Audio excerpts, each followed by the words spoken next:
Hello, welcome back to the model bench and my part 2 of my custom Wally build. And here's where I'm at. As you can see, it's a big difference than last time. So I've basically taken Wally apart as much as I can, just to break it down to the different sections so I can start working on customizing parts and repainting. So as you can see here with the eyes, they originally had these lenses in it. But I want to put clear lenses in. I also want to build a little bit of the kind of lenses with inside, and obviously do the custom paint. So just the kind of thing I'm putting together. Just bits and pieces that I found that might work. So still just investigating that. 2 cables that come out of the back of the eyes. I can repaint these, and then I'm going to change out this cable as well. That's all the innards. Hopefully I can get it all back, and have the head stripped down as well. As I say, I took the lights out of the eyes because I don't need them lighting up. These are the wheels. These are pretty much ready to be primed and painted and aged. I'm not sure if I will be able to cover the screw holes, so I'm not going to worry about it for now. They're ready to go. I removed a little black button off the top. That was like a little sensor for the remote control, but I don't have the remote control, so I removed that, and I will be just filling in the space.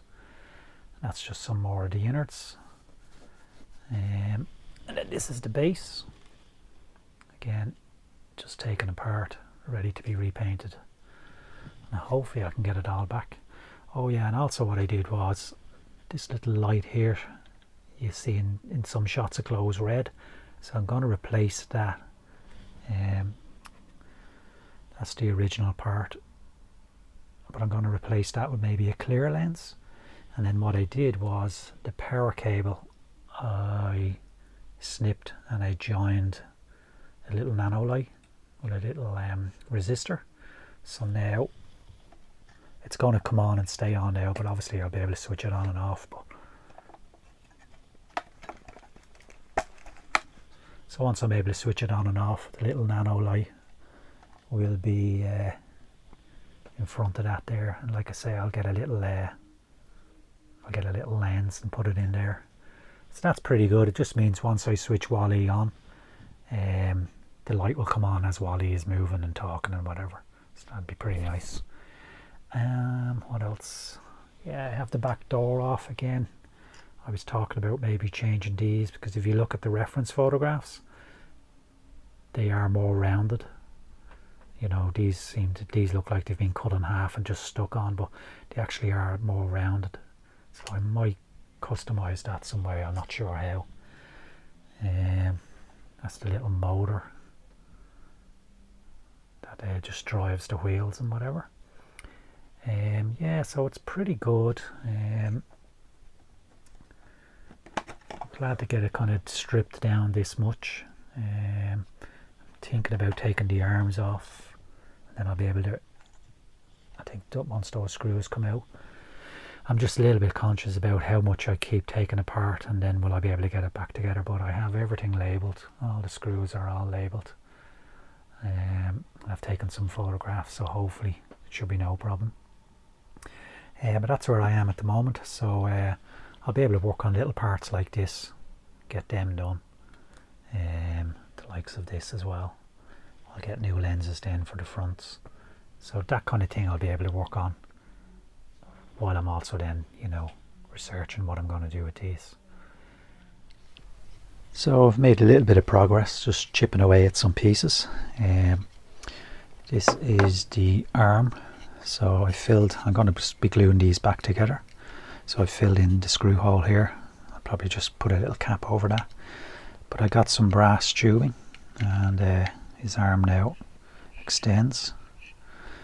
So what I had to do was just cut this piece off here, and then the arm will fit in. I'll show you that. So that will obviously be glued in better, and everything's going to be painted silver. But as you can see, it's a lot better than the arm that comes with it.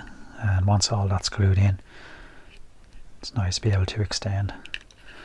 So that's pretty good. Just a bit of brass tubing, as I say. All this again will be primed and repainted.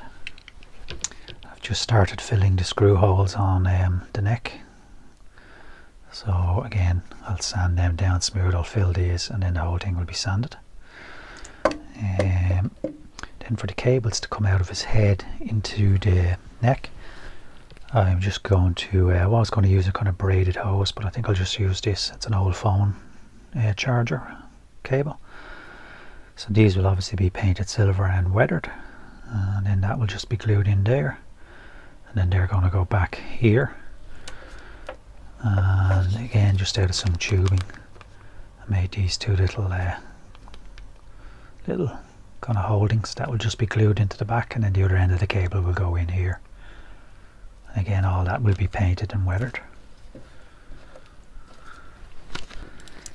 So for his eyes, this is obviously the eye that came with it, and as you can see, it's all clouded over, which isn't great. It's not accurate at all. So I got rid of that. Actually found a kid's face paint set, and on the cover was plastic, and I had all these bubbles over each paint. So I dremeled one of them out, and would you believe, fits absolutely perfect. So that's a really nice lens for the eye. And then for the different parts inside, again, I'll throw up some reference here. I'm going to do something. This is an old army bucket, so I'm going to have that obviously painted inside white, painted outside grey, and that will fit inside. I'll put a little, it's too tall at the moment, but I'll cut it down to size, and I'll put a little lens over that, and then that will go in behind here, and then I'm just on the hunt for an outer bit then to fit, and then that should give the distinctive look of the eye. So that's where I am with the eyes. The body, I filled the holes. There was a kind of sensor here, so I filled that. I also dremeled out the hole here for the new grate. I'll show you that now in a minute. I'm making a new little kind of light housing here. I got rid of the solar panel, and at the moment I just have a clear plastic slip in it, or plastic sheet. So I'm going to make a decal with the, you know, solar charging with the different lines, put it over this, and then hopefully light it from behind. I'll see how that goes. That mightn't be great. We'll have a look anyway. But this piece here is again, in the original model, it's just like molded kind of vents, and it wasn't that detailed at all. So what I did was this. So I've got all my individual parts. I've got the kind of metal grate that goes behind, and then this bit sits on top. Then you've got, and again, all these will be painted kind of steel colour and then weathered. This bit then goes on that, and then finally the outer bit here. And I'll probably put little screw holes in each corner, and then all that just fits in really nicely there. It just straight away, it makes a huge difference to what was already there. So that should be nice. I'll probably blacken it behind, just so no light leak comes out. And for this little button light here, which lights red, I'm going to do something like, and again I'll have a little yellow or a little red nano light. That little piece goes in. This little piece will be painted black, and then again this plate piece will be painted silver and weathered, and that will just sit over there like that. I'm debating then whether to put, see, if you look at the reference, it has got a kind of little metal kind of grate over it, so I might use some of this photo etch just to go over it again, just to give it a little bit of detail.